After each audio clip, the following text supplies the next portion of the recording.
Hello everyone welcome to K Guru academy. இந்த வீடியோல நம்ம பார்க்க போகிறது ஒரு இம்பார்ட்டண்டான பாக்ஸ் தான் பார்க்க போகிறோம். இம்பார்ட்டன்ட் பாயிண்ட் சீரீஸில் சயின்ஸில் 7th ஸ்டாண்டர்டில் இந்த டாபிக் நம்ம பார்க்குறோம். ஓகேவா? தஞ்சாவூர் பொம்மை. ஸோ இதை பற்றின ஒரு தகவல் தான்.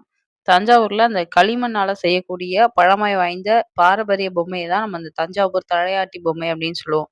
இந்த பொம்மை எதனால விழாம அது ஒரு மாதிரி ஆடிட்டே நிக்குது இல்லையா? ஸோ அதுக்கு ஒரு முக்கியமான ரீசன் இதுல குடுத்துருக்காங்க. பொம்மையினுடைய அந்த ஈர்ப்பு மையம் இந்த இந்த பிளேஸ் இருக்கு இல்லையா? அந்த தரையோட கனெக்ட் இருக்கக்கூடிய அந்த ஈர்ப்பு மையமும், அதனுடைய மொத்த எடையும், இதோட ஃபுல் ஈர்ப்பு கிராவிட்டியும் பிளஸ் அதோட ஃபுல் வெயிட்டும் இந்த இடத்துல வந்து உங்களுக்கு இருக்கும். ஸோ அதனால ரொம்ப இந்த தலை பார்த்தீங்க அப்படின்னா, நமக்கு ரொம்ப வெயிட்லெஸ்ஸா ரொம்ப மெல்லியதா இருக்கு. ஸோ அப்ப அத நம்ம அசைக்கும் பொழுது, அது என்ன ஆகும் அப்டின்னா, ஒரு தொடர்ச்சியான இயக்கம். ஒரு இங்கிட்டும், அங்கிட்டுமா ஒரு அலைவு இயக்கம் மாதிரி ஃபார்ம் ஆகும்.